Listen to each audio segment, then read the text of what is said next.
দাবি করবো, এটা আমার অধিকার। আচ্ছা আমার খেপাই আমার মনটা ক্ষিপ্ত হয়ে যায়। বছর খানেক আগে তেজদীপ্ত কণ্ঠস্বরে ছিল এমন উচ্চারণ।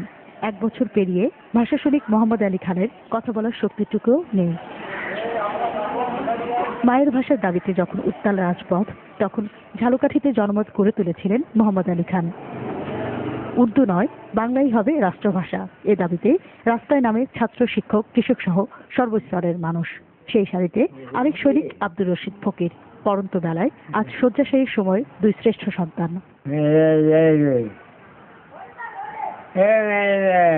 পরে দুজনেই মুক্তিযুদ্ধে সংগঠকের ভূমিকা পালন করেন। শেষ সময় হলেও কর্মময় জীবনের স্বীকৃতি চায় 2 ভাষা সৈনিকের পরিবার। একজন মুক্তিযোদ্ধা ছিলেন, একজন ভাষা সৈনিক ছিলেন। আমরা ছেলে মেয়ে হিসাবে গর্বিত, তাকে নিয়ে আমরা গর্ব করি।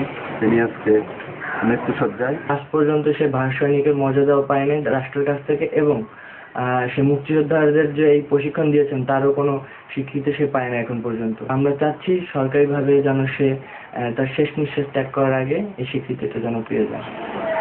স্বজনদের দাবির সাথে একাত্মতা জানিয়েছে জেলা প্রশাসনও। আমাদের ইউনোর সাথে কথা বলেছি, যদি আমাদের কোনো বিষয় করণীয় থাকে তাহলে সেটা সে আমাদেরকে জানাবে। ভাষা সৈনিকের বিষয়েও তাদের স্বীকৃতি পান না, আপনি দাবি জানিয়েছেন, এটাও তারা যে আবেদন দুজনেই, তাহলে আমরা সেটাও সরকারের যথাযথ যে জায়গা সেখানে আমরা অবহিত করবো, তাহলে তারা স্বীকৃতি পায়।